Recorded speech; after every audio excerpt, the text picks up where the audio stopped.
Selamat pagi semuanya, selamat sore di Indonesia. Selamat hari kelahiran Pancasila. Salam dari Jerman, saya lagi di Jerman di Frankfurt mengikuti pameran IMAX, pameran khusus para penyelenggara, event organizer, PCO, venue owner, dan lain-lain. Dalam kesempatan ini guys, saya ingin menyampaikan atau mendownload salah satu video dari adik saya Timo Scheunemann, Coach Timo, yang mengulas tentang Pancasila, khususnya sila 1 sampai sila 5. Coba kalian dengarkan baik-baik dan perhatikan, isinya sangat-sangat bermanfaat dan sangat-sangat bagus. Sekali lagi, salam dari Jerman. Salam Pancasila. Luar biasa ya, hari ini hari Pancasila. Saya mau share sedikit tentang Pancasila, bagaimana Pancasila itu luar biasa. Dari sisi pemilihan kata, dari sisi nilainya tentu saja, tapi juga dari sisi penempatan sila-silanya. Ya, ini pandangan saya sendiri, interpretasi saya sendiri, karena dimulai dari dulu saya suka salah antara sila kedua sama sila keempat, suka tertukar gitu kan. Jadi saya kemudian mengingatkan diri sendiri dengan cara seperti ini. Ya, pertama, ketuhanan yang Maha Esa. Kenapa ini harus di awal? Karena memang Tuhan itu dasar dari segalanya, dasar dari moralitas, dasar juga dari tujuan hidup. Apa arti hidup ini kalau tidak ada Tuhan, seperti itu. Nah, kemudian yang saya suka juga adalah pemilihan kata Esa. Bisa diinterpretasikan oleh masing-masing kepercayaan dengan cara mereka sendiri-sendiri. Ya, jadi kalau dalam Islam, Esa betul-betul satu, jadi satu. Ya, satu Tuhan. Kalau dalam Hindu dan Buddha, menyatu, Esa menyatu.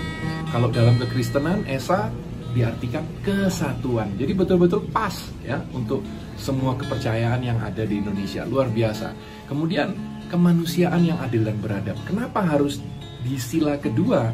Jadi dari Tuhan langsung berbicara tentang manusianya. Manusianya kalau mau adil dan beradab harus dekat sama Tuhan. Makanya sila kedua harus berada dekat dengan sila pertama. Kemudian baru kita berbicara kalau manusianya sudah adil dan beradab, ya, karena dekat dengan Tuhan. Kalau tidak adil dan tidak beradab berarti nggak dekat dengan Tuhan dong. Kalau misalnya dekat dengan Tuhan, merasa dekat dengan Tuhan tapi tidak adil dan beradab, waduh, ada yang salah ini, gitu kan. Nah, kalau sudah adil dan beradab, kita bisa berbicara tentang nomor 3, persatuan Indonesia. Karena kalau tidak adil, tidak beradab, waduh, sulit menyatukan, gitu kan, kepentingan masing-masing agama, masing-masing suku dan pulau-pulau yang begitu luar biasa banyak di Indonesia. Oke, kenapa persatuan Indonesia ada di tengah? Ya, betul-betul nomor 3 kan, 2 di kiri, 2 di kanan, gitu kan. Karena menyatukan, persatuan Indonesia bukan hanya menyatukan Pancasila, ya, berada di tengah, gitu ya, cocok. Tapi kalau tidak ada persatuan Indonesia, ya tidak ada Indonesia, gitu kan. Jadi menurut saya luar biasa bahwa persatuan Indonesia itu ada di tengah. Dari situlah kita masuk ke sila keempat tentang demokrasi ala Indonesia. Kerakyatan yang dipimpin oleh hikmat kebijaksanaan dalam permusyawaratan perwakilan. Jadi dengan kata lain, demokrasi ala Indonesia yang tidak menyampingkan nilai-nilai leluhur kita, gitu. Karena kalau kita lihat leluhur Indonesia, mereka welcome pada semua bangsa. Silakan, monggo datang. Tapi jangan sampai mengganggu. Jadi yang ada di Indonesia itu sebenarnya bukan WNI, WNA, bukan suku A, suku B, suku C, bukan agama A, B, C, D, bukan etnis ini, etnis itu, bukan. Hanya ada 2 sebenarnya. Orang-orang yang membantu Indonesia membangun, atau orang-orang yang merusak Indonesia, mengganggu Indonesia. Hanya ada 2 macam orang di Indonesia. Dari situ kita masuk ke sila kelima, keadilan sosial bagi seluruh rakyat Indonesia. Kenapa ditaruh di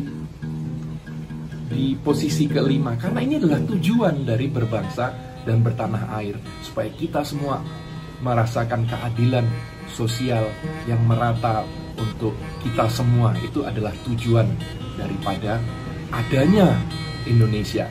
Jadi itu tadi pemahaman saya tentang Pancasila, luar biasa ya. Jadi mohon betul-betul dijaga Pancasila ini, karena yang membuat Indonesia begitu spesial adalah justru penyatuan dari begitu banyak bahasa, ya, suku dan agama. Itu yang membuat betul-betul Indonesia ini spesial. Kemajemukan Indonesia yang membuat Indonesia spesial, dan itu harus dijaga. Tidak akan datang dengan sendirinya. Jadi sama kalau di bola, tidak akan datang talenta-talenta yang luar biasa yang bisa diharapkan oleh timnas Indonesia. Tidak bisa.